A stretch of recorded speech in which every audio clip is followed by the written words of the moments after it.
하나님 말씀 요한복음 오늘은 17장입니다. 요한복음 17장 6절 말씀에서 19절 말씀까지를 봉독하겠습니다. 요한복음 17장 6절입니다. 아버지께서 세상에서 내게 주신 사람들에게 내가 아버지의 이름을 나타내었나이다. 그들은 본래 아버지의 것이었는데 아버지께서 그들을 내게 주셨으며 그들은 아버지의 말씀을 지켰나이다. 이제 그들은 무엇이든지 아버지께서 내게 주신 모든 것이 아버지에게서 나온 줄 알았나이다. 나는 아버지께서 내게 주신 말씀들을 그들에게 주었사오며 그들은 그것들을 받고 내가 아버지로부터 나온 줄을 확실히 아오며 또 아버지께서 나를 보내신 줄도 믿었나이다. 내가 그들을 위하여 기도하나이다. 내가 세상을 위해 기도하지 아니하고 아버지께서 내게 주신 자들을 위하여 기도하오니 그들은 아버지의 것이니이다. 내 것은 다 아버지의 것이요 아버지의 것은 내 것이온데 내가 그들 가운데서 영화롭게 되었나이다. 이제 나는 세상에 더 있지 아니하오나 이들은 세상에 있사옵고 나는 아버지께로 가옵나니 거룩하신 아버지여 아버지께서 내게 주신 자들을 아버지의 이름으로 지키사 우리와 같이 그들도 하나가 되게 하옵소서. 내가 그들과 함께 세상에 있을 때에 아버지의 이름으로 그들을 지켰나이다.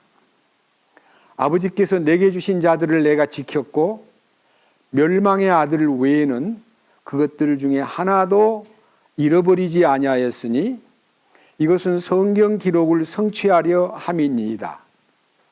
이제 내가 아버지께로 가오니 내가 세상에서 이것들을 말하옵는 것은 그들이 내 기쁨을 자기들 안에서 성취하게 하려 함이니이다. 내가 아버지의 말씀을 그들에게 주매 세상이 그들을 미워하여 싸우니 이는 내가 세상에 속하지 아니한 것 같이 그들도 세상에 속하지 아니하기 때문이니이다. 나는 아버지께서 그들을 세상에서 데려가시라고 기도하지 아니하오며 다만 그들을 악에서 지켜주시라고 기도하나이다. 내가 세상에 속하지 아니한 것 같이 그들도 세상에 속하지 아니하나이다. 아버지의 진리로 그들을 거룩히 구별하옵소서. 아버지의 말씀은 진리니이다. 아버지께서 나를 세상에 보내신 것 같이 나도 그들을 세상에 보내었고 또 내가 그들을 위하여 내 자신을 거룩히 구별하오니 이것은 그들도 진리를 통해 거룩히 구별되게 하려 함이니이다. 19절 말씀까지 말씀을 봉독했습니다. 다시 한번 기도드리겠습니다. 알파와 오메가이신 주님, 2000년 전에 이 요한복음 17장의 주님의 기도가 지금도 여전히 2000년 동안 효력을 발휘하고 있고 이 말씀대로 그 기도가 성취되었고 이 말씀에 의해서 우리가 놀라운 하나님의 진리의 실제됨을 깨닫고 우리 주님을 향한 믿음과 갈망과 모든 소망이 헛되지 아니함을 감사드립니다. 오늘도 이 요한복음 17장 읽은 이 본문 내용에 주님께서 담겨있는 하늘에 속한 비밀을 열어주시고 우리로 하여금 이 진리의 말씀 안에 주님이 주시는 크신 은혜와 사랑과 확신을 이 땅에 사는 동안에 말씀을 통해서 이 부요를 소유하고 주님 오시는 그날까지 깨어있고 준비된 삶을 살아갈 수 있도록 이끄시옵소서. 이 연약하고 비천한 자의 입을 통해 주님을 증거하려 할 때에 세상 지식이나 세상 방법으로 전하지 않고 말씀에 담겨있는 하나님의 거룩한 실제를 전할 수 있고 나타낼 수 있고 주님의 기름 부음 안에서 우리가 함께 이 거룩한 말씀의 신비를 공유할 수 있도록 이끄시옵소서. 우리 주 예수 그리스도의 이름으로 기도드렸습니다. 아멘. 지난주에는 1절부터 이 5절까지 주님 자신을 위한 기도에 대해서 말씀을 드렸는데, 오늘은 이 성경 내에서 제목이 6절 주님의 기도가 제자들을 위한 기도였다는 것을 알게 됩니다. 주님의 기도가 제자들을 위해서 기도했는데, 20절을 보면요, 주님의 기도가 모든 성도들을 위하여 기도했다는 그걸로 이렇게 구별이 되어 있는데요, 여기에 제자들을 위해서 주님이 기도하신 기도가 2000년 전에 제자들을 위해서 기도한 그 기도가 2000년 동안 그 기도 속에서 가장 핵심이 뭐냐 하면요, 여기 11절 말씀을 봅니다. 이제 나는 세상에 더 있지 아니하오나 이들은, 다시 말하면 제자들은 세상에 있사옵고 나는 아버지께로 가옵나니 거룩하신 아버지여, 아버지께서 내게 주신 자들을 아버지의 이름으로 지키사 우리와 같이 그들도 하나가 되게 하옵소서. 제일 중요한 기도의 핵심이 뭐냐면 그 제자들이 하나가 되게 해 주십시오 하는 기도입니다. 주님은 제자들이 하나가 되기를 원하신다는 기도를요, 이 요한복음 17장 한 장을 넘기면은 십자가에 나가는 길이요, 바로 그날 밤 있을 일입니다. 그날 밤 겟세마네 동산에서 체포돼 가지고 밤새도록 가야바의 법정에서 신문을 당하고 죽이기로 결정한 그들이 빌라도에게 끌고 가서 십자가에 못 박아 달라고 계속 요구함으로써 18장, 19장은 십자가를 지는 장면입니다. 그런데 주님은 십자가 앞에서 주여 내게 주신 자들을 아버지의 이름으로 지켜주시고 그들로 하여금 우리가 하나님과 제가 하나인 것처럼 그들도 하나가 되게 하옵소서. 하나 되게 하기 위한 기도가 여기 요한복음 17장 6절에서부터 19절까지의 핵심입니다. 그런데 주의할 점은요, 17장, 자, 6절을 봅니다. 아버지께서 세상에서 내게 주신 사람들에게, 여기에 내게 주신 사람들에게 라고 하는, 내게 주신 사람이라는 단어가 이게 딱 뜨는데요, 7절. 이제 그들은 무엇이든지 아버지께서 내게 주신 모든 것이 아버지에게서 나온 줄을 알았나이다. 그러니까 내게 주신 사람만 아니라 내게 주신 모든 것을 나는 그들에게도 공급하겠습니다. 8절. 나는 아버지께서 내게 주신 말씀들을 그들에게 주었사며, 여기에 내게 주신 말씀 그러면요, 말씀은 두 가지가 있다 그랬습니다. 하나는 문자로 기록된 로고스가 있고요, 음성으로 들려주는 레마가 있는데, 여기서 말하는 내게 주신 말씀은 문자가 아니고 레마예요. 레마라는 말은요, 하나님의 음성을 제가 받아서 그들에게 하나님의 실제를 전해주게 되었습니다. 제가 설교를 할 때요, 문자를 가지고 막 연설을 하면 지식이 되고요, 성경 아무리 많이 알아도요, 문자로 전하면 학생들 앞에서 강의하는 지식이 되고요, 실제 로고스가 아닌 레마를 전하면 여러분 속에 레마로 전달돼 가지고 속 생명을 활성화시키고 주님의 뜻을 더 풍성하게 느끼게 만드는 실제가 되는 거예요. 여러분이 부모님하고 자식하고 멀리 떨어져 있는데, 아버지가 이제 외국에 가 계시고 아들이 한국에 있는데 편지를 보냈을 때의 그 편지 읽는 심정하고 아버지하고 통화를 해가지고 아버지의 음성을 듣는 아들의 심정하고는 굉장히 감이 다르고, 또 만약에 화상 통화를 한다면 더 가깝게 느낄 수 있고, 아버지의 그 웃는 모습도 보고 그 음성도 듣고 아버지에게 무엇을 말할 때 실제로 통화되는 거예요. 우리는 이 성경을 읽을 때 하나님의 실제를 보는 눈이 있을 때 우리의 신앙생활이 굉장히 활성화되고 풍성해져요. 여기 지금 제자들을 위한 기도 가운데 여기 17장 9절을 보겠습니다. 내가 그들을 위해 기도하나이다. 내가 세상을 위해 기도하지 아니하고 내 아버지께서 내게 주신 자들을 위해 기도하오니 그들은 아버지의 것이니이다. 여기 계속해서 내게 주신 자, 내게 주신 자, 내게 주신 말씀, 내게 주신 그들을 위하여 기도하나이다. 이제 마지막 11절에 이제 나는 세상에 더 있지 아니하오나 이들은 세상에 있사옵고 나는 아버지께로 가옵나니 거룩하신 아버지여, 아버지께서 내게 주신 자들을 아버지의 이름으로 지키사 우리와 같이 그들도 하나가 되게 하옵소서. 내게 주신 자들 하는 이 내게 주신 자가 누구냐?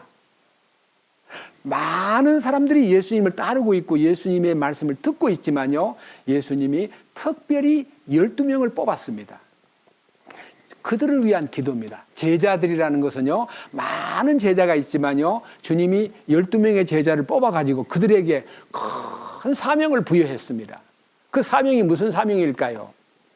12제자가 예수님이 죽고 부활하고 승천하신 다음에 성령이 오셨을 때에 사도행전 1장부터 28장까지를 보면요, 주로 12사도들이 1장부터 12장까지는 12사도들 중에서 베드로와 요한과 야고보의 특별한 역할이 보이고, 그 다음에 13장부터는 사울이라는 이방 전도를 위하여 뽑힌 사도가 28장까지 계속 주의 거룩한 뜻을, 이 왕국의 복음을 전하는 사역을 기록해 놓은 것이 사도행전 1장부터 28장까지 내용인데요, 그 후 29장, 30장 계속 오늘 이 시간까지요, 이 왕국 복음은 바톤을 받아가면서 주의 거룩한 뜻이 하늘에서 이루어진 것처럼 이 땅에서 펼쳐지고 있고 우리에게까지 왔습니다.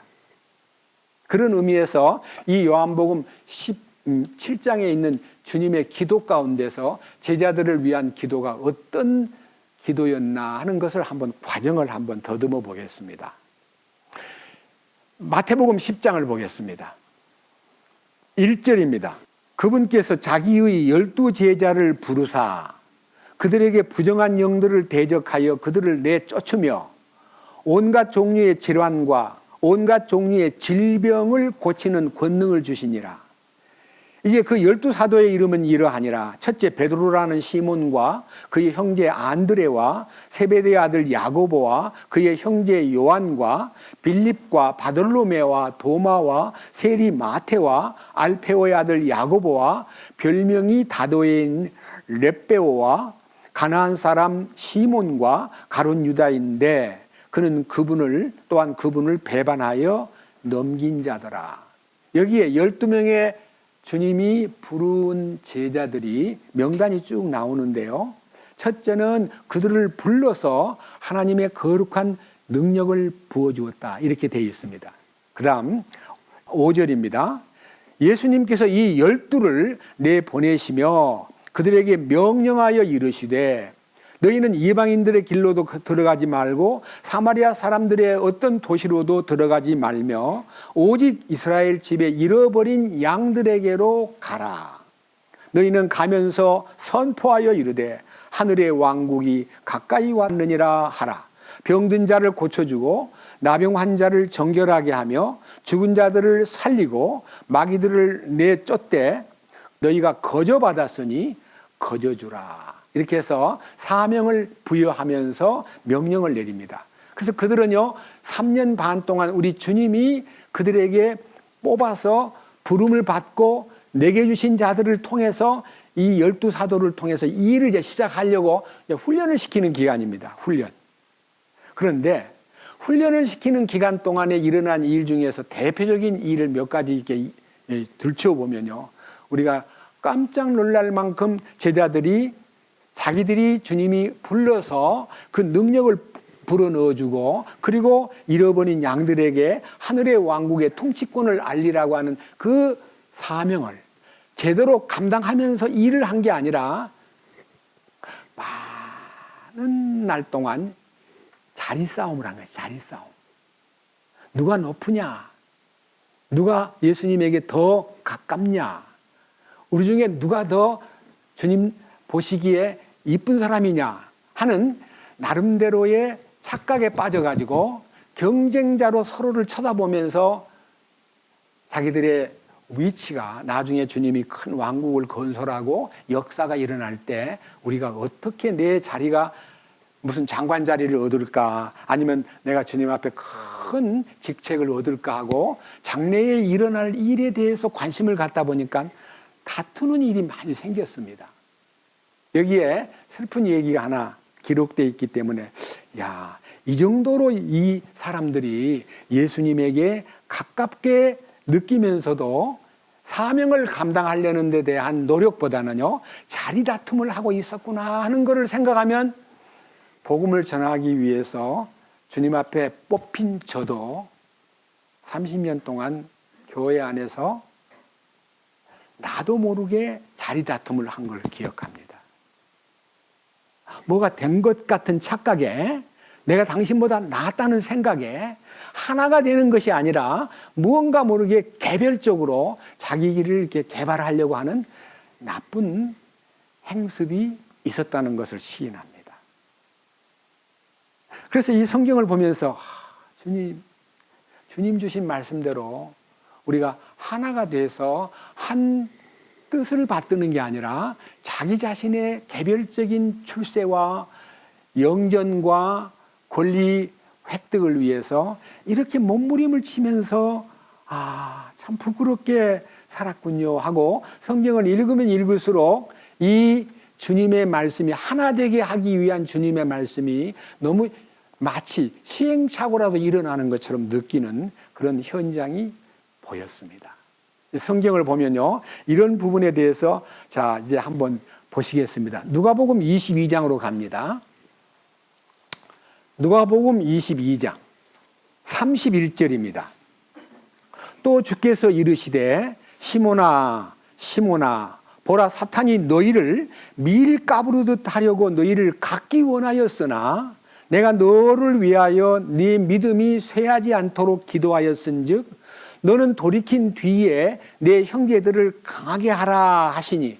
그러니까요, 제자 중에 수제자인 예수님의 가장 그래도 귀히 여기는 베드로에게 사탄이 너네들 모두를 밀 까부르듯이 막 까불러 가지고 쉽게 말하면요, 너희를 넘어뜨리려 그럴 텐데 너도 믿음이 쇠해져 가지고 나를 부인하고 나를 저버리는 때가 올 거다. 그런데 내가 너를 위해서 기도했기 때문에 너가 돌이킨 후에 형제들을 강하게 만드는 일에 쓰이기를 원한다고 말하니까 베드로가 33절에 그가 그분께 이르되 주여 내가 주와 함께 감옥에도 죽는데도 갈 각오가 되어 있나이다. 나 주님과 함께 죽을 각오를 하고 있는데 어떻게 제가 주님을 부인하다니요 하고 이제 자기의 의지, 자기의 결심을 주님 앞에 쏟아냈습니다.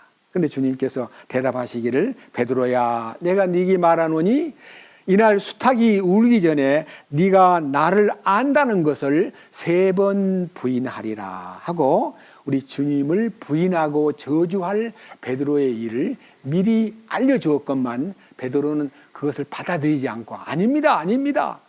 이들이 다 버려도 나는 안 버립니다. 자기가 예수님을 버리지 않는다고 호언장담을 했지만 결국은 우리는 성경에서 가장 비참하게 그 가야바의 법정에서 신문받는 그 시간에 그 가야바의 제사장 집에 일하는 여자들 몇 사람이 베드로를 보고 당신 저분 알지요? 하고 얘기할 때 부인하고 당신 목소리 들어보니까 갈릴리 사람 맞잖아요 하고 그의 음성을 듣고 또 그를 지적하고 또 그가 같이 있었다는 걸 주장할 때 맹세하면서 부인하고 저주한 일이 기록되어 있습니다. 이제 앞으로 가가지고요, 이제 마가복음 10장으로 한번 가보겠습니다.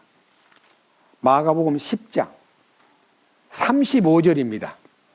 자, 여기에 이상한 사건이 벌어집니다. 이 부분은 노골적이고도 아주 슬픈 사건이기 때문에 꼭 기억해야 될 내용입니다. 자, 위에 35절을 읽기 전에 32절부터 34절까지의 예수님이 3번째로 자신의 죽음과 부활을 예고하는 말씀이 있습니다. 32절 그들이 예루살렘으로 올라가는 길에 있을 때에 예수님께서 그들 앞에 가시더라.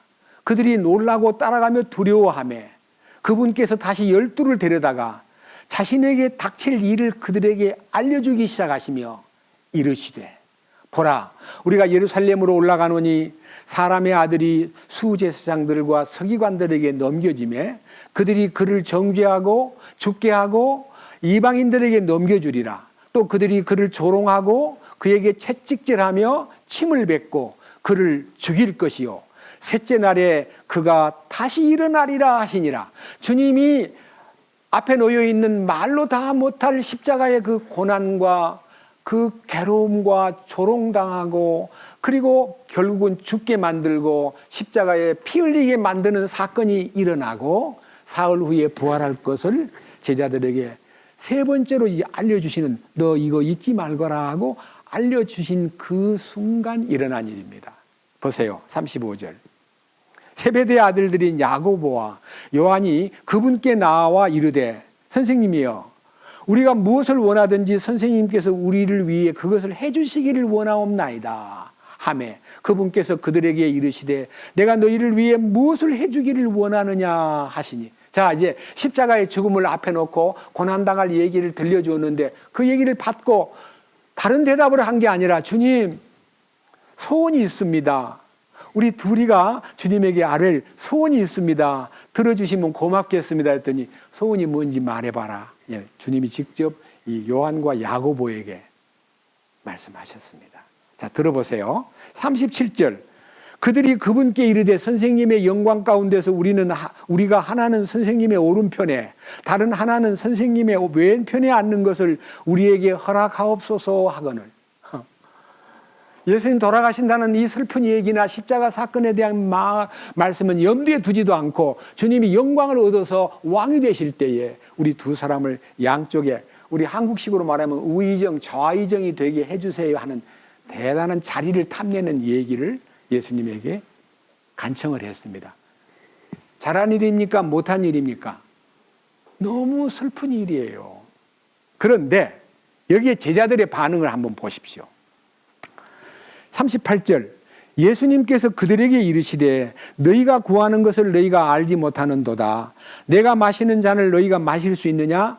나를 잠기게 한 그 침례로 너희가 침례를 받을 수 있느냐 하시니 그들이 그분께 이르되 우리가 할 수 있나이다 하매 예수님께서 그들에게 이르시되 너희가 참으로 내가 마시는 잔을 마시고 나를 잠기게 할 그 침례로 침례를 받으려니와 내 오른편과 내 왼편에 앉는 것을 내가 줄 것이 아니니 다만 누구를 위해 그것이 예비되었든지 그들이 그것을 받을 것이니라 하시니라. 이 말은요 예수님의 죽음에 연합을 하고 내가 마실 잔과 내가 받을 침례 이 주님의 죽음에 어떻게 연합되느냐에 따라서 네 운명이 정해진다. 하나님이 그런 사람을 마음에다 두고 계신다고 말하니까 요한과 야고보가 우리 할 수 있습니다. 주님 받으신 잔도 받고 잔이라는 말은 십자가의 죽음을 말합니다. 주님 받으실 침례는 침례를 통해서 예수님 묻혔기 때문에 그들을 죽고 묻히고 부활하는 일에 참여하는 것을 하나님께서 지켜보고 계신다 이렇게 말했습니다. 여기 계신 여러분들도 주님의 죽음에 연합했다 그러고 묻히심에 연합했다 그러지만요 얼마나 철저하게 주님의 죽으심에 연합이 됐는가는 자기를 철저하게 내려놓은 것으로 충분히 볼 수가 있습니다. 자 그런데 41절 놀라운 얘기입니다. 10제자가 그것을 듣고 12제자 가운데 2명이 예수님에게 자리를 탐내가지고 높은 자리에 앉게 해달라고 부탁했는데 그 얘기를 나누는 것을 듣고 뭐라 그랬어요? 야고보와 요한을 몹시 어떻게 해요? 못마땅하다는 말은 굉장히 기분이 안 좋다는 거예요. 여기에 못마땅히 여겼다 그랬습니다. 여기서는 못마땅하게 여겼다 그랬는데요. 마태복음 20장으로 가서 한번 잠깐 보겠습니다. 20장에는 무슨 얘기가 나오냐면요. 마태복음 20장 24절에서는 똑같은 얘기인데요. 반응이 못마땅하게 여겼다는 것으로 마음에 안 든다는 생각만 한 게 아니라요. 성을 냈습니다. 보세요. 20장 24절. 그 10명이 그것을 듣고 두 형제에게 뭐 하였다고요? 분개. 속에서 막 부글부글 끓는 거예요. 지가 뭔데? 하면서 이게 뭔 말이에요? 주님이 왕이 되시면 자기들은 어떻게 높은 자리를 차지할 것인가를 다투는 모습이 여기에 나와 있습니다. 자, 그 다음 주님의 얘기를 들어보십시오. 25절, 마태복음 20장 25절. 예수님께서 그들을 불러 이르시되 이방인들의 통치자들이 그들에게 지배권을 행사하고 큰 자들이 그들에게 권위를 행사하는 것을 너희가 알거니와 너희끼리는 그리하지 말지니 너희 가운데 누구든지 크게 되고자 하는 자는 너희를 섬기는 자가 되고 너희 가운데 누구든지 으뜸이 되고자 하는 자는 너희 종이 될지니라. 이와 같이 사람의 아들도 섬김을 받으러 오지 아니하고 도리어 섬기며 자기 생명을 많은 사람의 대속물로 주려고 왔느니라 하시니라. 이 말은요, 그들이 높은 자리를 탐내가지고 뭔가를 한 자리를 얻어야겠다고 생각하는 것 때문에 마음이 붕괴하고 서로를 이렇게 질투하는 걸 보고 세상의 사람들, 이방인의 통치자들은 자기의 지배권을 행사하고 자기의 권위를 남들한테 나타내려고 하는 것이 인간들의 본능이고 그것이 인지상정이에요. 너희들은, 나를 따르는 너희들은 절대로 높임을 받고자 크게 되고자 하면 섬기는 자가 되고 높은 자리에 으뜸이 되고자 하는 사람은 이 땅에서 종이 되어야 된다는 역설적인 얘기를 하시면서 나는 이 땅에 섬김을 받으러 오지 않았고 섬기려고 왔는데 어떻게 섬기려고 왔냐? 내 목숨을 다 쏟아부어서 그들을 구원해내는 일을 위해서 나는 섬기려고 왔다. 우리 주님이 말씀하셨습니다. 그러면요, 주님이 기도 가운데서 주여 저 내게 주신 자들 저들을 세상에서 구별해 주시고 하나가 되게 해 주십시오. 그 하나가 되는 것이 어디일까요? 하나가 되는 장소는요, 십자가에 연합을 해야 하나가 되는 거예요. 주님이 그 기도를 하신 거예요. 그런데 제가 지난 몇 주간 전에 예수님의 제자들이 겟세마네 동산에서 예수님이 체포될 때 다 도망가 버렸고, 그 다음에 예수님이 십자가에 달리실 때도 요한과 엄마들 몇 분이 십자가 아래에 있었지 다 숨어버렸습니다. 심지어는 예수님의 시신을 거두어드리는 사람이 제자들 가운데 아무도 없고 아리마대 요셉과 여기 니고데모가 예수님의 시신을 챙겨가지고 장례를 치르는데 장례를 치를 때도 자매님들 몇 분만 무덤을 지켜보았다 그랬지 제자들은 나타나지도 않았습니다. 마가복음 14장에서 16장까지의 주님이 겟세마네 동산에 체포당하실 때, 그리고 신문 받으실 때, 그 다음에 십자가를 지고 가실 때, 그리고 돌아가셨을 때, 심지어는 부활하실 때에 막달라 마리아가 예수님 살아나셨다는 소식을 듣고 제자들한테 가서 예수님이 살아셨대요. 예수님이 부활하셨대요. 그러니까 성경에 뭐라고 되어 있어요? 믿었다 그랬어요? 안 믿었다 그랬어요? 한번 말씀 보십시다. 마가복음 16장. 지난번에도 한번 봤는데 한번 더 봅시다. 마가복음 16장의 9절. 이제 예수님께서 주의 첫날에 일찍 일어나신 뒤에 전에 친히 몸속에서 7 마귀를 내쫓아 주신 막달라 마리아에게 처음으로 나타나시니라. 그녀가 가서 그분과 함께 하던 사람들이 애곡하며 슬피 울고 있을 때에, 그러니까 예수님 돌아가신 것 때문에 사흘이나 됐는데도 눈물을 거두지 못하고 숨어서 울고만 있는데, 그 다음 보세요. 11절. 그들은 그분께서 살아 계시다는 것과 그녀에게 보이셨다는 것을 듣고도 믿었어요? 안 믿었어요? 그 말을 들으면 말씀이 생각나가지고 그래요? 살았다고요? 하면서 쫓아가 봐야 되는데 믿지 않은 거예요. 주님 사신 거를 믿지 않았어요. 어떻게 하나가 되겠어요?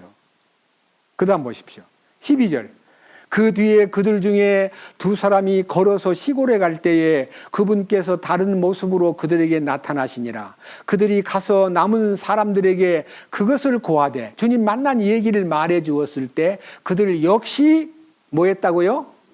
믿지 않은 거예요. 그러니까요, 이렇게 믿음이 없는 제자들, 그를 위해서 주님이 아버지여, 저들을 우리가 주님 안에서 하나 된 것 같이 그들도 우리 안에서 하나가 되게 하옵소서 하고 기도를 했습니다. 그 다음 보십시오. 그걸 위해서 주님이 하신 일. 14절.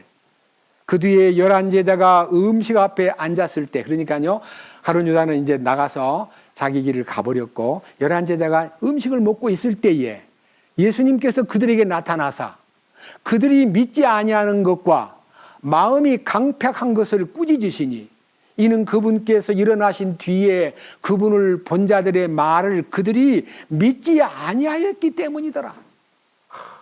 정말 너무나 안타깝고 한심스러워요. 우리들도요, 제가 지난 주간에도 어떤 자매님 두 분이 찾아오셔가지고 십자가에 돌아가신 것을 통해서 나도 연합된 거, 주님 죽으심에 연합된 거는 확실히 믿어졌어요. 근데요, 부활이 안 돼요.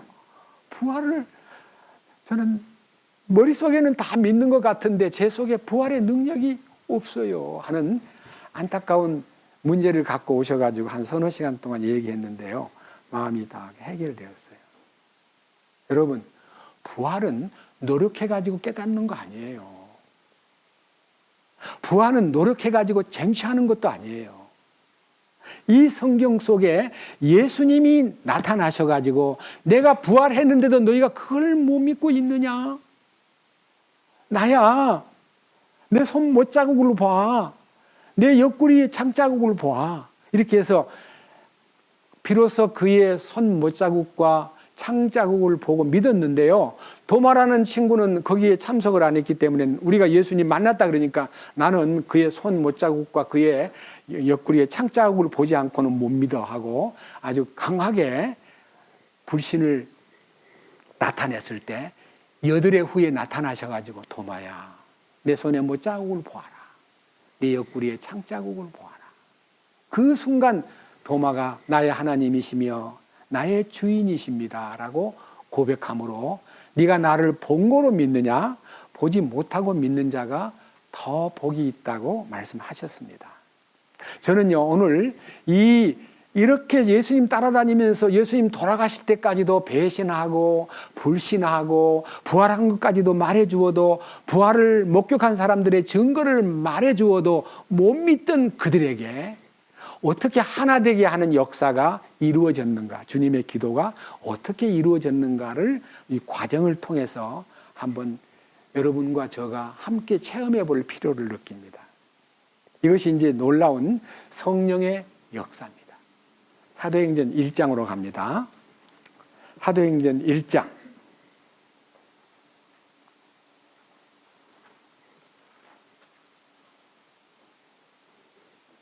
1절입니다.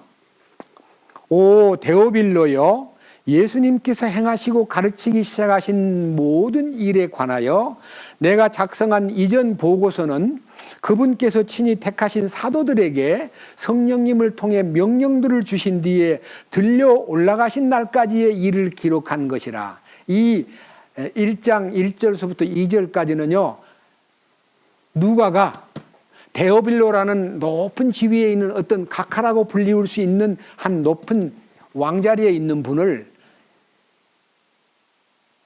예수님이 탄생하면서부터 십자가에 돌아가시고 부활할 때까지의 사건을 누가복음 1장에서 24장까지를 기록해가지고 먼저 이렇게 올렸습니다. 읽어보시라고. 말씀을 읽어보시라고. 그랬는데, 자, 여기 2절. 그분께서 친히 택하신 사도들에게 성령님을 통해 명령들을 주신 뒤에 들려 올라가신 날까지 이를 기록한 것이라. 그분께서 순환을 받으신 뒤에 또한 자신이 살아계심을 절대 확실한 많은 증거들로 그들에게 보여주시고 40일 동안 그들에게 보이시며 하나님의 왕국에 관한 것들을 말씀하시고 하는, 이 부활하신 다음에 40일 동안 자기가 살아난 것을 필요한 사람들, 아무한테나 말고 제자들에게, 그리고 마지막 떠날 때는 500여 명 앞에서 일시에 자기를 보이시면서 살아나신 자신의 몸을 보여주시고 올라가시는 장면에서 이렇게 말씀하셨어요. 4절. 또 그들과 함께 모이사 그들이 예루살렘을 떠나지 말고 아버지의 약속하신 것을 기다리라고 그들에게 명령하셨느니라. 그분께서 이르시되 그 약속하신 것에 대해서는 너희가 내게서 들었나니 참으로 요한은 물로 침례를 주었으되 너희는 이제부터 많은 날이 지나지 아니하여 성령님으로 침례를 받으리라 하시니라. 그러므로 그들이 함께 왔을 때에 그분께 여쭈어 이르되 주여 주께서 이때에 그 왕국을 이스라엘에게 다시 회복시켜 주고자 하시나이까 하매 그분께서 그들에게 이르시되 그때나 그 시기는 아버지께서 자신의 권능 안에 두셨으니 너희가 알 바 아니요. 자, 여기에서 제자들의 관심은요, 예수님이 오셔가지고 이 왕국을 이루어 주실 것으로 기대를 했기 때문에 하나님의 왕국이 가까웠다는 말씀을 들었던 그들이 부활하신 예수님 보고 왕국이 이제 이스라엘이 회복되는 거 맞지요? 하고 질문했을 때 하나님의 권한에 들어있기 때문에 너희의 알 바 아니요 했는데 그 왕국은요 2000년 후로 미루어 놓은 거예요. 예수님 십자가에서 돌아가시고 부활하신 지 2000년이 지금 다 돼갑니다. 아직도 이스라엘은 왕국의 회복이 되지 못했습니다. 독립은 했지만 진정한 주님의 메시아됨을 그 민족이 다 받아들이고 그 민족이 왕국의 큰 통치 수부의 예루살렘이 세계 수도가 되고 세계 모든 백성들을 다스리는 세상 왕국이 주님의 왕국 되는 날이 주님의 재림에 관련되어 있습니다. 그래서 주님이 이 왕국을 회복하심이 이때입니까? 라고 물었을 때 아버지의 권한에 있는 것이니까 너희는 알 바가 아니고 내가 너희에게 부탁하는 것은 8절 이하 이 성령이 너희에게 임하시면 자 오직 성령님께서 너희에게 임하신 뒤에 너희가 권능을 받고 예루살렘과 온 유대와 사마리아에서 그리고 땅의 맨 끝지역까지 이르러 나를 위한 증인이 되리라 하시니라.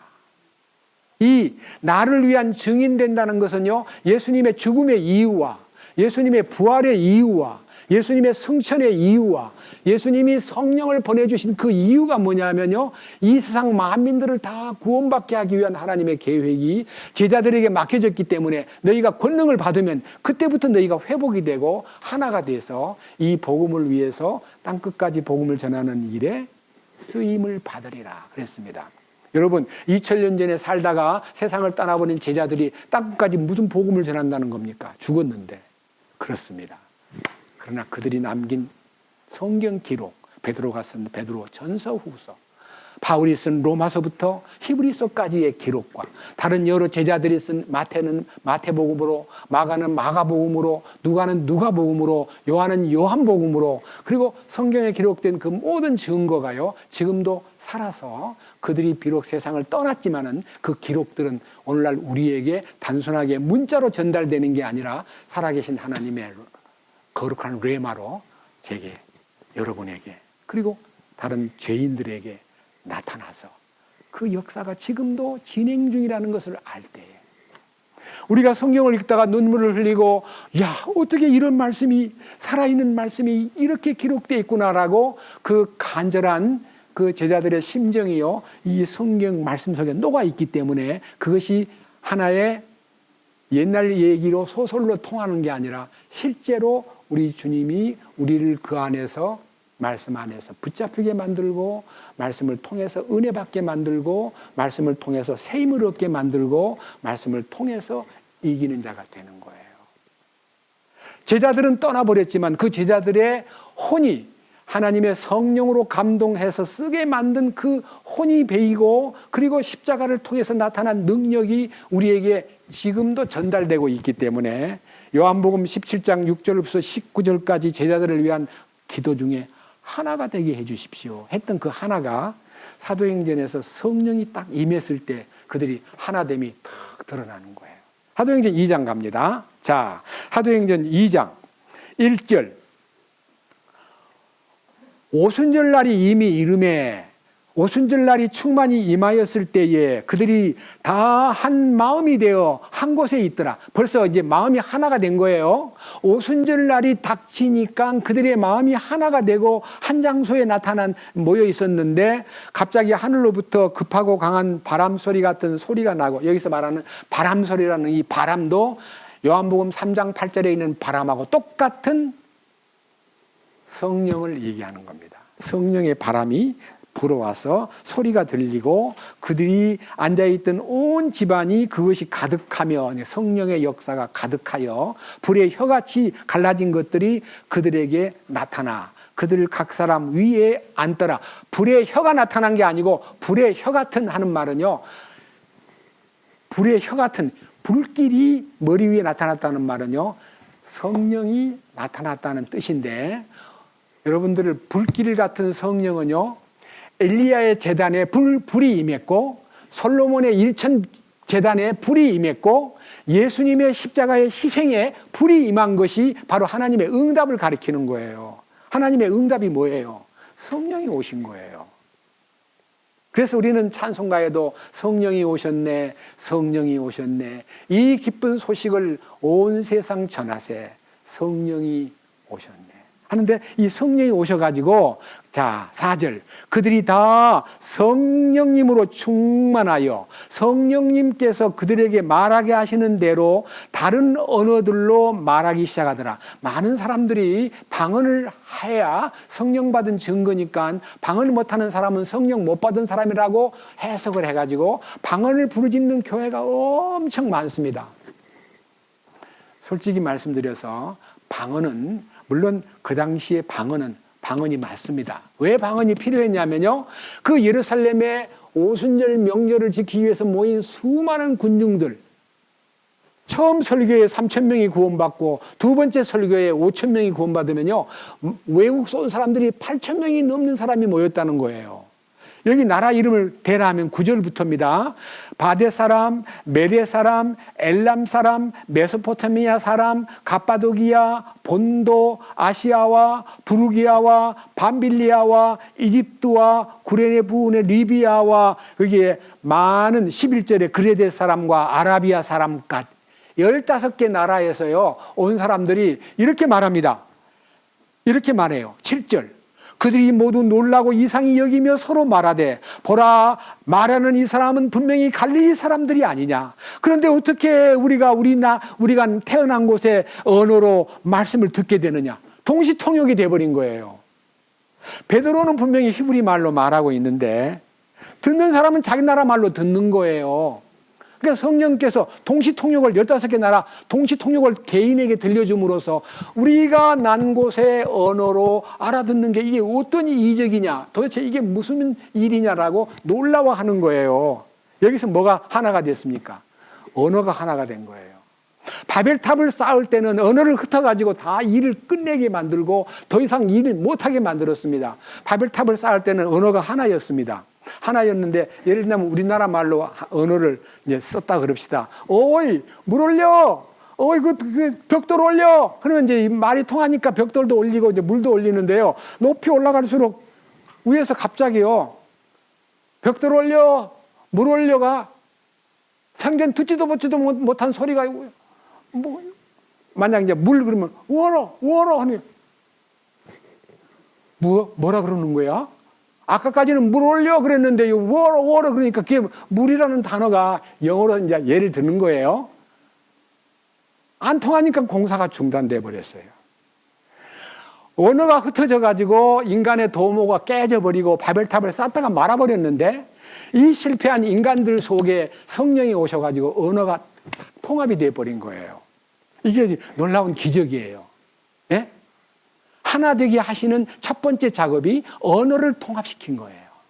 그래서 우리가 이제 구원을 받고 복음을 전하는 데 있어서 가장 신비한 기적 가운데 마가복음 16장을 보겠습니다. 놀라운 얘기가 예언되어 있습니다. 17절. 믿는 자들에게는 이런 표적들이 따르리니 곧 내 이름으로 그들이 마귀들을 내쫓으며 새 언어들로 말하며, 여기에 마귀들을 내쫓으며 새 언어들로 말한다는 말은요, 우리를 장악하고 있던 사탄의 권세를요, 주님이 오시면 내쫓아 버려요.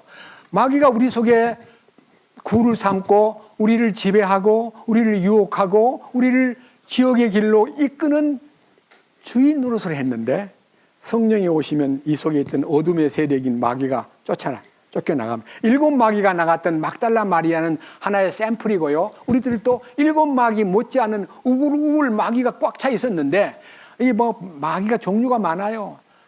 음란 마귀, 돈 마귀, 거짓 마귀, 사기꾼 마귀, 성질 내는 마귀, 별별 마귀가 속에 들어앉아 있었는데요, 주님이 내쫓아버리면요, 그것이 끝나요. 그리고 새 언어가 생겨요. 새 언어. 여러분, 성경을 전혀 모르던 사람이 갑자기 구원을 받고요, 예수 얘기를 집에 가서 하면은 알아들어요? 못 알아들어요? 못 알아들어요. 네가 미쳤나? 왜 갑자기 어디 갔다 왔나? 뭐 먹을 거 먹었나? 너 어디서 왔어? 무슨 소리야? 우리가 주님에게서 받은 놀라운 사랑과 은혜를 세상 사람에게 전하면요, 우리들의 얘기를 알아듣는 사람이 아무도 없고, 반응이 네가 미쳤나? 갑자기 너 어디 갔다 왔어? 그렇게 너 갑자기 네 얼굴도 좀 이렇게 편 것 같으네, 이뻐진 것 같긴 같은데 뭘 먹었어? 이렇게 우리가 변화된 이 언어를 쓰는 거를 그들이 못 알아듣는 것이 새 언어예요. 맞아요, 안 맞아요? 우리 말을 못 알아듣는 거예요, 한국말인데도. 주 예수 내 마음에 들어와 계신 후 변하여 새 사람 되고 망령된 행실을 끊고 하고 주 예수 내 마음에 오심을 간증하면 알아들어요, 못 알아들어요? 세상 사람이 못 알아들어요. 부모도 못 알아들어요. 저는 제가 구원을 받고 제일 불쌍한 사람이 우리 어머니였어요. 맨날 금식하고 때로는 막 열흘 동안 금식을 하고 그러는데요, 제가 금식하는 걸 멸시한 게 아니에요. 어머니가 정말 주님과의 관계가 맺어진 다음에 어떤 목적을 위해서 금식하면 몰라도 왜 금식하냐 그러니까 목사님이 금식을 해야 된다 그럽디다. 목사님이 그러라 합디다. 목사님이 금식하면 뭐가 있다 그럽시다. 좋아진대요. 금식하면 깨끗해진대요. 맞기는 맞아요. 금식하고 가만히 있으면요, 맑아지고요. 금식을 할 때 저도 여러 번 해봤는데, 구원받기 전에 해봤는데 정신도 맑아지고요, 마음도 아주 차분해지고 아주 온유해지고요, 아주 온화해지고, 금식하고 밥을 굶으니까 힘이 없으니까 가만히 있는 거예요. 누가 아무리 건드려도요, 말이 아주 옛날같이 이렇게 뭐라고? 이런 말이 전혀 안 나오고, 알았어. 말하기가 싫으니까, 배가 고프니까. 그래가지고 뭐같이 되냐면요, 굉장히 온유하고 겸손하고 부드러운 사람처럼 돼요. 근데요, 한 사날 밥을 먹고 이제 힘이 얻어지면 도로 옛날 사람 나와요, 안 나와요? 도로 나와요. 그래서 또 한번 금식해야 되겠다. 금식하면 좋아지는 것 같이 느껴져요. 근데 그런 금식을 주님이 원하는 게 아니고, 주님과의 관계가 설정된 다음에 주님에게 진정으로 매달리면서 내 모든 주변의 환경을 다 금지하고, 음식도 금지하고, 사람 만남도 금지하고, 주님 이 일을 위해서 기도하나이다라고 매달리면요, 주님이 그 금식을 통해서 놀라운 능력을 나타내더라 이거예요. 그래서 저는 놀라운 경험들을 여러 번 했습니다. 그래서 여기서 말하는 새 언어라는 것은요, 문제는 새 언어가 하늘 방언, 하늘의 언어가 땅의 방언하고 안 통하기 때문에 그들이 못 알아듣는 것을 새 언어라 그러는 것이지, 따따부따 해가지고 이상한 소리 내는 거, 방언, 그것이 은혜를 주는 거 아닙니다. 그 말이 만약 방언이 터졌다면요, 반드시 방언의 통역자가 없으면 방언을 하지 말라 그랬습니다. 오늘날 모든 교회들이 방언을 많이 하는데 통역자가 없이도 방언을 너무 남용하고 있다는 걸 보면 그 방언이 대부분 다 가짜 방언입니다. 방언은 누구를 위한 거냐? 믿지 않는 자를 구원받게 하기 위해서 하나님의 언어가 나타나는, 능력이 나타나는 통로인데, 저는 예를 들어 하나 얘기하겠습니다. 제가요, 악마의 ABC라는 책을 한 20년 전에 봤어요. 근데 그 책에 뭐라고 나와 있냐면요, 미국의 어느 선교사가요, 소련이 붕괴되고 이제 각 나라들이 독립이 됐는데 소련에 설교할 수 있는 기회가 와가지고 전도하러 소련이라는 곳에 초대를 받았는데, 이가 러시아어를 모르니까 이제 친구들한테 연락을 해가지고 통역할 사람을 뽑았습니다. 그래서 그 사람이 이제 통역을 위해서 내가 준비할 것을 미리 많이 알려주면서 이번 집회 때 이런 이 중요한 얘기를 할 거다고 이제 알려줬는데 통역을 잘한다는 말을 듣고 그 사람을 뽑았는데 예수 안 믿는 사람입니다. 근데 그 사람이 생활이 어렵다고 자꾸만 연락이 오기를 좀 돈을 좀 미리 성금을 주면 안 되냐 그래서 드리지요 하고 기쁜 마음으로 성금을 보냈는데요. 집회하는 첫날 그 통역할 사람이 안 오는 거예요. 왜 안 오냐고 나중에 알아보니까요. 너무 많이 먹어가지고 취해가지고 집에 들어누워 있는 거예요. 기가 막히잖아요. 시간은 다 됐고 통역할 사람은 없고 이 사람이 막 엉겹결에 그냥 엎드려 주님 도와주십시오. 내가 이들에게 말씀을 전해야 되는데 여기 와서 내가 말씀을 전하는데 못 알아들으면 어떡하나요 하고 강단에 믿음으로 딱 섰는데요. 주님이 그날 방언이 탁 터진 거예요. 무슨 방언? 러시아 말이. 그게 실제적인 일입니다. 복음을 위해서 주님이 그때 필요하면 언어를 주신다 이거예요. 이건 기록이지 지어낸 말이 아닙니다. 주님이 필요하다면 언어를 열어주신다는 거예요. 주님이 언어를 만드신 분이기 때문에. 그런데 오늘날 많은 사람들이 남들도 알아보지도 못하는 언어를 막 짓거리면서 우리 목사님은 방언도 못해 하고 목사님을 깔보고 문제 삼는 그런 사람들이 방언은 교만한 방언입니다. 겸손한 방언은 생명을 건지는 방언이기 때문에 도구로 쓰이는 것이 뭐리 대단하다고 남을 무시하고 비교를 합니까? 그리고 누구라고는 말 못하지만요. 그 언어를 방언을 못하면 성령 못 받았다고 하고 온 사람들이 성령 받으면 방언을 받게 돼 있는데 방언을 못 받고 있는 거 보니까 가짜 방언이다라고 자기들끼리도 방언을 못하는 사람을 무시하는 사람들이 꽤 많이 있는데 좀 더 영적으로 눈이 뜨인 사람들은요. 한국 안에 유행되고 있는 많은 방언이 99%가 가짜 방언이다 하는 말을 한 분도 계셔요. 저는 방언을 많이는 못 들어봤지만 제 옆에서 제 친구가 하나 방언을 하는데 이제 신학교 다닐 때요. 방언을 해요. 근데 방언을 말로만 못하고 글로 써요. 방언을. 막 날려요. 그래서 이거 무슨 글자인지 아냐 그랬더니 모른대요. 그러면 누가 통역이라도 해주냐? 아니다. 통역이 없으면 다 가짜야. 뭐 지렁이 같이 막 써놓고는 이게 방언 문자라 그래? 말도 안 돼. 이게 무슨 뜻이 있어야 되고 주님의 해석이 돼야 되는데 영들이 분별되고 방언을 통역해야 되는데 통역이 없는 건 쓰지 마. 너 가짜 방언 괜히 가지고 남들한테 신령한 척 하지 말고 치우는 게 좋겠다 하고 공부했더니 그분이 충고를 듣고 안 쓰더라고요. 방언은 믿지 않는 자를 위한 표적입니다. 여기 베드로의 방언이 그 15개 나라에서 모여든 사람들에게 하나님의 음성을 듣게 만들므로써 아니 우리가 난 나라의 말로 말을 듣게 되다니 이게 무슨 일인고 하고 한쪽에서는 술 취한 사람의 일이라고 상당히 폄하를 했지만 베드로가 강하게 사도행전 1장으로 갑니다. 이 일로 인해서 어떤 일이 일어나고 있는가를 사도행전에서 한번 살펴볼 필요를 느낍니다. 사도행전 2장입니다.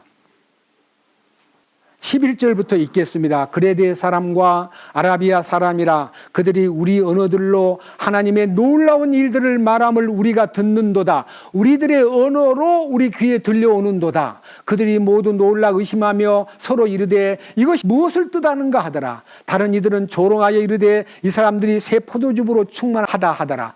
술 취했다고 이제 이스라엘 많은 사람들이 베드로의 이 얘기를 듣고 술 취한 사람의 술주정하고 있는 거라고 이게 폄하를 했을 때, 들어보세요. 14절. 그러나 베드로가 11 사도들과 함께 서서 소리를 높여 그들에게 이르되 유대 사람들과 예루살렘에 거하는 모든 사람들아 이것을 너희에게 알려주리니 너희는 내 말에 귀를 기울이라. 사실은 11명이 서 있는데 11 사도가 서 있는데요. 베드로가 입을 열었어요. 그들이 하나 된 증거입니다. 12명이 다 소리를 지르는 게 아니고 그들 11명이 탁 옹해하고 베드로가 입을 열어요. 놀라운 얘기입니다. 에? 지가 뭔데? 아니 내가 할 거야. 이렇게 싸우지 않고요. 베드로를 통해서 일하시는 역사를 보면서 15절. 지금은 겨우 낮에 3시이므로 너희가 짐작하는 것처럼 이 사람들은 술 취하지 아니하였느니라. 오히려 대언자 요엘을 통하여 말씀하신 것이 이것이니라. 일러스되 하나님께서 말씀하시기를 마지막 날들에 내가 내 영을 모든 육체 위에 부어주리니 너희의 아들 딸들은 대언하며 너희의 젊은이들은 환상들을 보고 너희의 늙은이들은 꿈을 꾸리라. 그날들에 내가 내 영을 내 남종과 여종들 위에 부어주리니 그들이 대언하리라. 또 내가 위로 하늘에서는 이적을 보이며 아래로 땅에서는 표적들을 보이리니 곧 피와 불과 연기로다. 저 크고 주목할 만한 주의 날이 이르기 전에 해가 변하여 어둠이 되고 달이 변하여 피가 되려니와 누구든지 주의 이름을 부르는 자는 구원을 받으리라 하였느니라. 여기 22절 이하에는요, 진정으로 주님이 왜 십자가를 지시고 돌아가셨는가에 대한 눈을 뜬 베드로가 성령의 감동을 받고 강하게 말씀을 전하는데, 이 전하는 내용을 한번 잠깐 읽어보고 이 결과로 무슨 일이 생겼는가를 함께 상고해 보겠습니다. 자, 22절부터 긴 절수를 중간중간 토막을 잘라가면서 읽어보겠습니다. 들어보세요. 너희 이스라엘 사람들아, 이 말을 들으라. 너희 자신도 아는 바와 같이 하나님께서 나사렛 예수님을 통하여 기적들과 이적들과 표적들을 너희 한가운데서 행하사 그분을 너희 가운데서 하나님의 인정받은 사람으로 삼으셨느니라. 그분께서 하나님의 정하신 계획을 미리 아심을 통하여 넘겨짐에 너희가 그분을 붙잡아 사악한 손으로 십자가에 못 박아 죽였으나, 그러니까요, 우리 주님이 공생의 3년 반 동안 행하신 일이 이스라엘 땅에 다 소문이 나 있어요. 눈먼 자를 눈뜨게 하고 안진뱅이를 일으키고 기머거리에 귀를 열어주고 중풍병자를 낫게 하고 문둥병자를 깨끗하게 하고 죽은 자를 살리고 하는 굉장히 보지도 듣지도 못했던 사건이 난 걸 그들은 다 알고 있어요. 그런데 그들은 예수님을 특별한 방법으로 덮어 씌워가지고 죄를 올가매서 십자가에 죽도록 만들었다는 겁니다. 예수님이 사실 죽으러 오셨기 때문에 그 죽음의 현장에 끌려갈 때 도망가다가 잡힌 게 아니고요, 잡으러 온 사람들에게 누구를 찾느냐? 나사렛 예수를 찾소. 나요. 하고 예수님이 자기를 이렇게 내주는 거예요. 그리고 그가 끌려가는데도 전혀 저항을 하거나 변명을 하거나 죄를 뒤집어 씌울 때 나는 억울하오, 난 죄가 없어, 이렇게 말하지 않고요, 입을 다 다물고 계셨기 때문에 빌라도가 가상이 여겨 죄를 탐색하고 3번이나 심리해 보니까 죄가 없다고 느껴졌어요.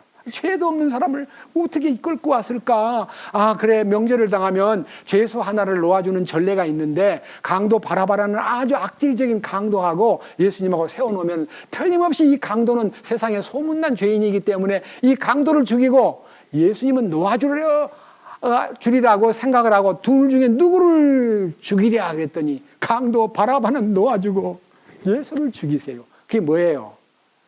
강도 바라바가 예수님 때문에 살아난 거 아니에요. 맞죠? 근데 그가요, 내 때문에 예수님이 죽었다는 걸 전혀 모르고, 내가 재수가 좋아가지고 국민들이 나는 괜찮은 사람으로 봤나 봐 착각하고 예수 믿지 않고 그냥 세상으로 살다가 지옥 갔습니다. 그런데 십자가에 달린 강도는요, 예수님 앞에 3시간 만에 회개하고 돌아섰습니다. 3시간. 오전 9시에 십자가에 못 박혔는데 12시까지는요, 욕하고 예수님 보고 막 비난하고 살려달라 그러고 별소리를 다 했는데, 예수님이 십자가에서 12시부터 오후 3시까지 온 천지가 어둠이 덮였을 때에 예수님이 캄캄한 속에서 들리는 음성, 아버지여 저들을 용서하소서, 자기들이 하는 것을 알지 못하고 있습니다 하는 주님의 대속의 기도, 용서의 기도를요, 강도가 듣고는 마음에서 불신이 딱 뒤집어지면서, 강도의 친구 보고 너와 나는 정당한 죄값으로 죽어야 마땅하지만 그분은 옳지 않음이 없는 분 같아. 그렇게 친구한테 충고한 다음에 예수여 당신의 왕국에 임하실 때 저를 생각해 주셔요 하고 기도했을 때 주님이 대답하시기를 너는 아무것도 안 했잖아. 연보도 냈나, 교회를 다녔나, 침례를 받았나, 네가 무엇을 했다고 천국 갈라 그래. 너는 자격이 없어 라고 해야 마땅한데요, 주님은 오늘 네가 나와 함께 낙원에 있으리라. 아무것도 안 했잖아요. 평생 죄만 짓고 살던 사람인데 주님의 낙원에 데리고 갔습니다. 그리고 우리는 저 도적 회개하고서 이 셈에 씻었네. 저 도적 같은 이 몸도 죄 씻기 원하네. 찬송가가 있지요. 우리는 그 강도가 누구냐고 물어보면 십자가 옆에 서 있는 강도 한 사람은 구원받은 나를 얘기하고 한 사람은 영원히 그 십자가 현장에서도 구원을 못 받고 지옥에 간 불쌍한 이 세상 사람을 얘기하는 겁니다. 우리는 그 강도와 똑같은 위치에 서 있었습니다. 한 강도는 주님 앞에서 용서를 구하고 하나님의 왕국에 들어가기를 갈망한 결과 구원을 받았고, 한 강도는 육신을 구해달라고 부르짖다가 결국은 육신을 구해주지 않으니까 그냥 꼴깍하고 숨이 거둬지는 순간에 지옥으로 가버린 겁니다. 여기에서 하나님께서 그 정하신 계획에 따라 예수님이 어떤 분인가를 설명하는데요. 23절에 사악한 자의 손을 빌어 예수님을 못 박아 죽였으나 24절 하나님께서 그분을 사망의 고통에서 풀어 일으키셨으니 이는 사망이 그분을 붙들 수 없었기 때문이라. 자, 예수님이 십자가에서 죄짐을 지고요 돌아가셨어요. 돌아가시고 어디로 가셨을까요? 네? 사흘 동안 어디 계셨을까요? 대부분 다 몰라요. 여기 성경이에요. 보십시오. 36절부터 봅니다. 36절. 그런즉 이스라엘의 온 집은 확실히 알지니 너희가 십자가에 못 박은 그 동일한 예수님을 하나님께서 주와 그리스도로 삼으셨느니라는 여기에 부활의 얘기가 나오기까지 중간 과정에서요. 예수님이 죽기는 죽었는데 어디가 계셨는가를 26절에서 27절에 딱 나와 있어요. 26절로 갑니다. 돌아서 이러므로 내 마음이 기뻐하고 내 혀도 즐거워하였으며 더욱이 내 육체도 소망 중에 안식하리니 이는 주께서 내 혼을 지옥에 남겨두지 아니하시고 주의 거룩한 자가 썩음을 보지 아니하게 하실 것이기 때문이다. 여기에 지옥에 내려갔다는 문자가 표현이 되어 있어요. 예수님이 지옥에 내려갔어요. 왜 그랬을까요? 죄값은 사망이에요. 그래서 그 죄짐을 인류의 죄짐을 다 지고 어디로 가야 돼요? 지옥에 가서 어떻게 해야 돼요? 그 죄짐을 다 풀어버리고 죄 다 풀어버리고 그 지옥의 권세에서 빠져나온 거예요.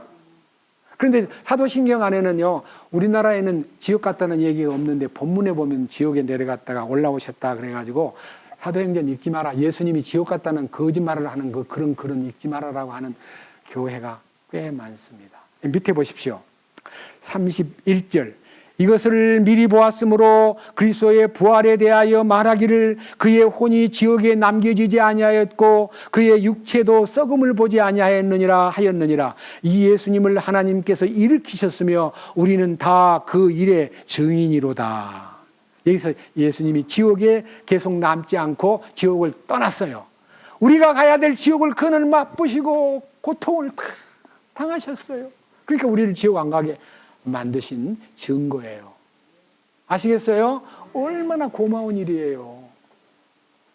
그래서 우리는 우리의 신앙이 어디로 가야 되냐면요, 주님이 주시는 능력 안으로 들어가야지 개인의 힘으로 나 주님을 절대로 안 버립니다, 나는 죽기를 각오했습니다, 나는 맹세합니다, 이런 걸로 주님을 충성스럽게 섬기는 게 아니라요, 그 자기 자신이 무너져 버리고 주님의 능력이 덧입혀져 가지고 권능이 나타나면은 저절로 하나가 되고 그 하나가 된 결과가, 자 밑에 보십시오.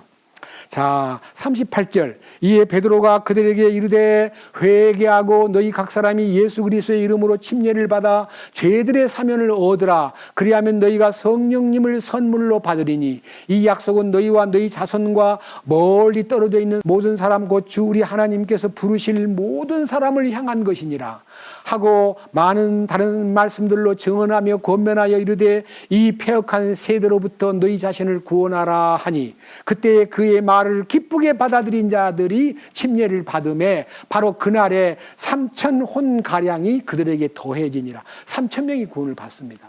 그러니까요, 이 능력이 나타나면요, 생명을 거둬들이는 놀라운 역사가 나타나고, 그 역사가 나타나서 그 3,000명이 뿔뿔이 흩어진 게 아니고요, 전부 다 한 마음이 되고 하나가 된 거예요. 42절. 그들이 흔들리지 아니하며 사도들의 교리와 교제 안에 머물고 빵을 떼며 기도하더라. 모든 혼 위에 두려움이 임하고 사도들을 통하여 많은 이적들과 표적들이 일어나더라. 믿는 모든 사람들이 함께 지내며 모든 것을 공동으로 소유하고 자기 소유와 재산을 팔아 각 사람의 필요대로 모든 사람에게 나누어 주며 또 날마다 한 마음이 되어 성전에 거하고 집에서 집으로 돌아가며 빵을 떼면서 단일한 마음으로 즐겁게 자기들의 음식을 먹고 하나님을 찬양하더라.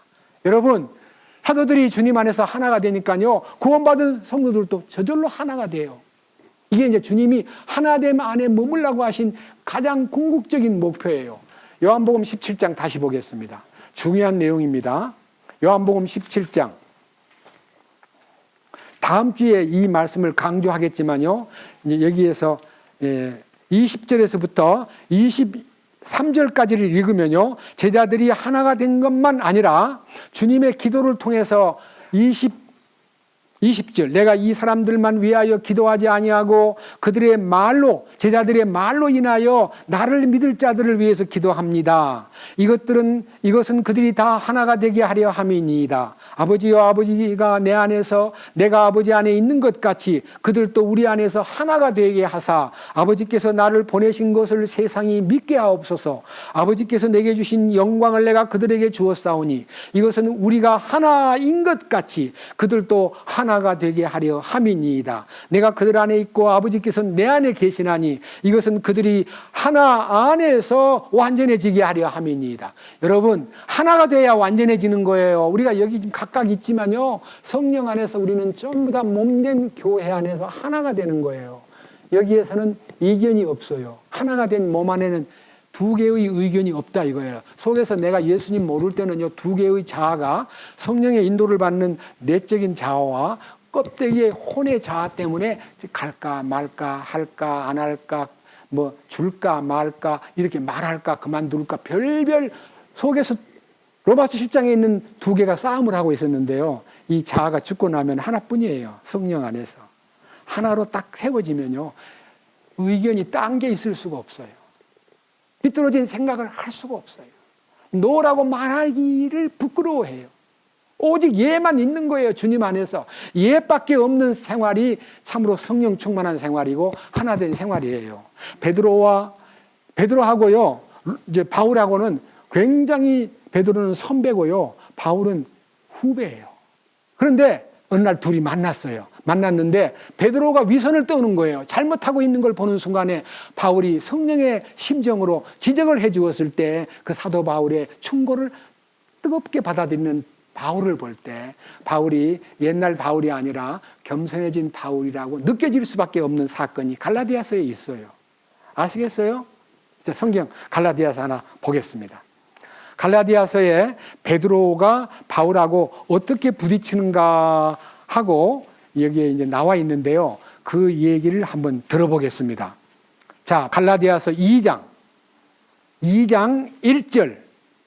그 뒤 14년이 지나서 내가 바나바와 함께 디도도 데리고 다시 예루살렘으로 올라갔노라. 내가 계시로 말미암아 올라가 내가 이방인들 가운데서 선포하는 그 복음을 그들에게 전달하되 명성 있는 자들에게 개인적으로 하였으니 이것은 어찌하든지 내가 다름질하는 것이나 다름질한 것이 헛되지 아니하게 하려 함이라. 그러나 나와 함께 있던 그리스 사람 디도도 억지로 할례를 받게 하지 아니하였으니 이는 알지 못하는 사이에 들어온 거짓 형제들 때문이라. 그들이 그리스도 예수님 안에서 우리가 누리는 우리의 자유를 엿보아 우리를 속박하려고 몰래 들어왔으나, 여기에 이제 이방인들이 구원을 받고 나니까 유대인들 속에서 일어나는 반응이 뭐냐면, 그래? 구원을 받았다고? 그러면 할례를 받아야 돼.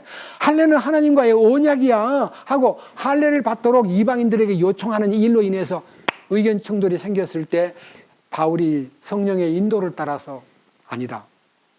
할례 받은 사람이 구원받으면 할례 받은 그대로 거하고, 할례 안 받은 이방인이 할례 안 받았다고 구원받고 할례 받을 필요가 없다. 할례는 율법을 행할 의무가 있기 때문에 할례 없어도 성령으로 인도를 받으면 되는 거야 하고 바울이 그 문제를 놓고 이제 갈라디아서에 편지를 보냈는데요. 자, 7절. 2장 7절.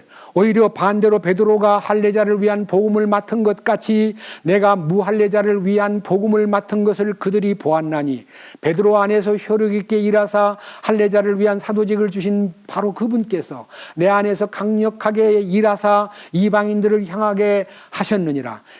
또 기둥같이 여겨지던 야고보와 게바와 요한은 내게 주신 은혜를 깨닫고 나와 바나바에게 오른손을 내밀어 교제를 청하였으니 이것은 우리가 이교도들에게 가고 그들은 할례자들에게 가고자 함이라. 다만 그들은 우리가 가난한 자들을 기억해 줄 것을 원하였는데 바로 그 일은 나 역시 열심히 행하던 바라. 야, 여기 이 얘기는요, 바울이 이방인들에게 사역을 주님이 나에게 명했기 때문에 나는 이방인의 사도로 부름을 받았다. 베드로와 다른 사도들은 유대인들을 위해서 일해야 된다는 것을 안다. 그래서 여러분들이 사도행전 1장부터 12장까지 읽으면요, 베드로가 이 유대인들을 위해서 일한 것이 나오고 13장부터 파송을 받아가지고 28장까지 사도 바울은 이방인들을 위해서 복음을 전한 전도의 선교의 흔적이 보입니다. 근데 여기 지금 현재요, 하나님이 베드로에게 역사하여 사역자를 이 유대인에게 보낸 것처럼 나와 또 다른 이방인들을 위해서 일할 수 있는 사람을 바나바에게 손을 내밀어 가지고 이방인을 위한 전도를 하게 했는데 하고 이제 그다음 11절. 그러나 베드로가 안디옥에 이르렀을 때에 그가 책망받아야 했으므로 내가 그를 대면하고 책망하였노라. 야고보에서 온 어떤 사람들이 오기 전에 그가 이방인들과 함께 먹었으나 그들이 오매 할례자들에게 속한 그들을 두려워하여 그가 뒤로 물러가 자신을 분리하였으며 또 다른 유대인들도 그와 함께 위선을 행하고 심지어 바나바도 그들의 위선에 끌려갔느니라. 그러나 그들이 복음의 진리에 따라 바르게 걷지 아니하는 것을 내가 보고 그들을 모두 앞에서 베드로에게 이르되 네가 유대인임에도 불구하고 이방인들의 방식대로 살고 유대인들처럼 살지 아니하면서 어찌하여 이방인들을 강요해서 유대인처럼 살게 하느냐 하였노라. 우리는 본래 유대인이요 이방에 속한 죄인이 아니로되 사람이 율법의 행위로 의롭게 되지 아니하고 오직 예수 그리스도의 믿음으로 되는 줄 알므로 우리도 그리스도를 믿었나니 이것은 우리가 율법의 행위가 아니라 그리스도의 믿음으로 의롭게 되고자 함이라. 율법의 행위로는 어떤 육체도 의롭게 될 수 없느니라. 이런 이제 강하게 베드로가 고넬료의 집에 갈 때도요, 꺼리고 나는 그런 거 그렇게 안 합니다 하니까 하나님이 깨끗하게 해놨는데 왜 네가 속되다 그러느냐, 가서 말씀을 전하라 해서 담대하게 고넬료 집에 가서 복음을 전했던 베드로인데요, 세월이 흐르면서 유대인들이 막 에워싸고 있으니까요, 이방인하고 같이 음식을 먹다가 유대인이 딱 들어오니까요 자리를 피했다는 거 아닙니까, 베드로가. 그리고 그 옆에 있던 바나바마저도 그 위선에 미혹되었다 해서 대면해서 복음 진리를 따라 바로 행하지 않은 것을 보고 꾸짖었다 그러는데요, 베드로가 쓴 편지를 보면요, 바울이 쓴 편지는 더러 어려운 것이 좀 있으나 그러나 하나님의 성령으로 돌봄을 받으면 그 다 풀어지는 법이고 베드로에게 역사하신 하나님을 높이는 바울을 깎아내리거나 바울을 속에다 꿍 하고 문제 삼던 베드로가 아니라 다 오픈해가지고 자신의 마음을 다 밝힌 베드로 전서 후서의 편지를 보면요, 너무 베드로가 위대한 수용자, 포용 능력이 있고 바울을 품을 수 있는 사람인 것을 보고 있고, 바울도 이 베드로를 꾸짖을 때는 꾸짖었지만요, 월등하게 내가 낫다는 생각을 갖지 않고 항상 겸손하게 주님 안에서 하나가 된 모습들이 성경에 나타나 있습니다. 저는 오늘 여기 계신 여러분들에게 그들이 주님 안에서 하나가 된 결과로 5,000명도 또 구원을 받고 이 복음을 전하는데 핍박이 오면서 엄청나게 어려움이 몰려올 때에 그 어려움을 어려움으로 느끼지 않고 한 부분 맞아보고 마칠까 합니다. 사도행전. 자, 이 부분에 대해서 우리가 마음을 쏟을 필요가 있다고 생각해서 4장 말씀으로 갑니다. 사도행전 4장.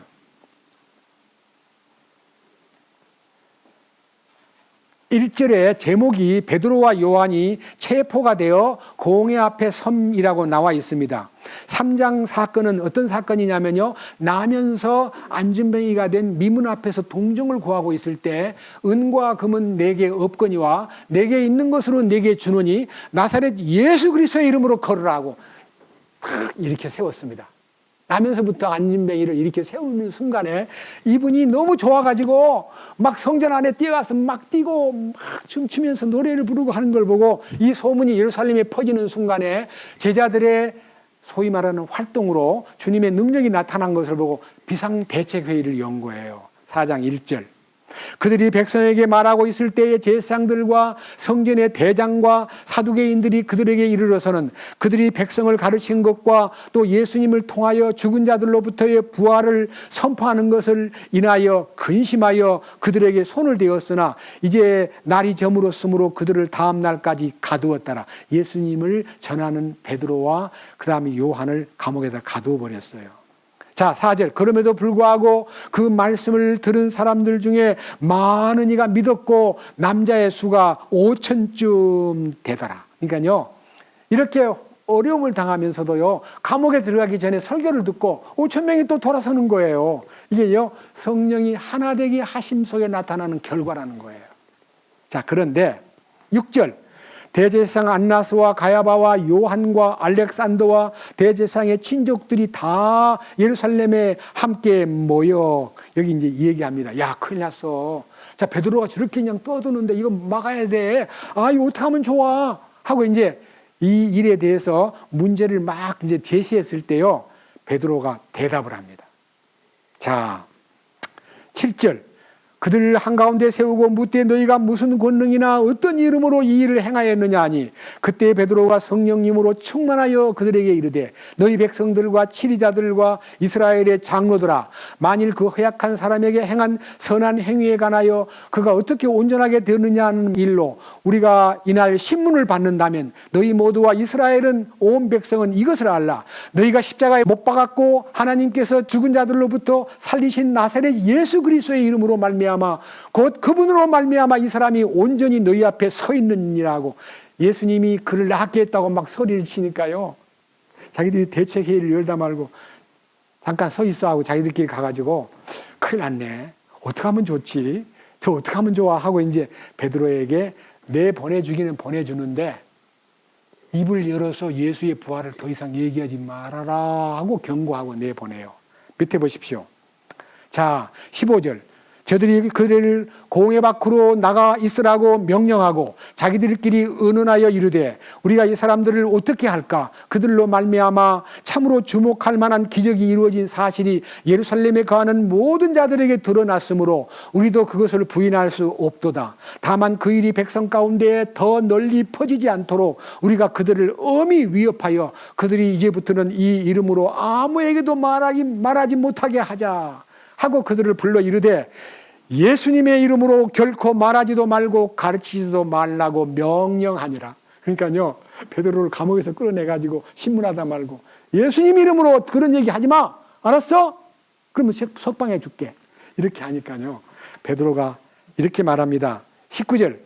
그러나 베드로와 요한이 그들에게 응답하여 이르되 너희 말을 듣는 것이 하나님의 말씀을 듣는 것보다 하나님의 눈앞에서 옳은지 너희가 판단하라. 우리는 우리가 보고 들은 것을 말할 수밖에 없노라 하니라. 그러니까요, 그들이 말하는 입을 봉하게 하려고 아무리 노력을 해도 우리는 보고 들은 것을 말하지 않을 수가 없다 하고 강하게 말했기 때문에 그들을 21절. 이처럼 모든 사람들이 이루어진 그 일로 인해 하나님께 영광을 돌림으로 그들이 백성으로 인하여 그들을 처벌할 방도를 찾지 못한 채 그들을 위협하고 가게 하니, 위협만 하고 내보냈습니다. 그런데 그 이후에 그들이 성령 안에서 하나가 돼가지고 이 축복을 예루살렘에 퍼지게 하는 역사가 더 불길처럼 퍼지는 것을 볼 수 있습니다. 우리는요, 성령께서 하나 되게 하신 것에 그 기도가, 베드로야, 내가 너를 위해서 기도했다.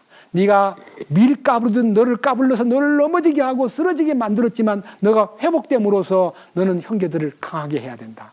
알았지? 하는 명령을 받은 베드로는 남은 일생을요, 제자들을 강하게 하고 복음을 위해서 헌신한 흔적이 아까 말한 대로 사도행전 1장부터 12장까지 있고 13장부터는 바울이 구원을 받고 그 다음에 이방 전도에 나가가지고 28장까지 역사가 나타나 있습니다.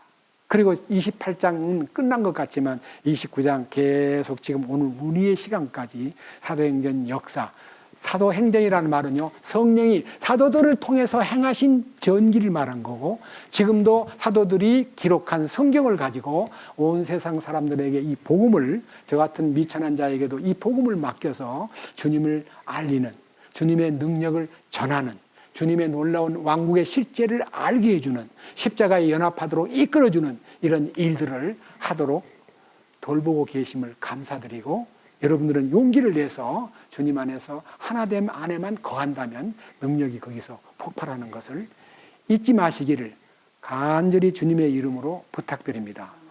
기도합시다. 주님 감사드립니다.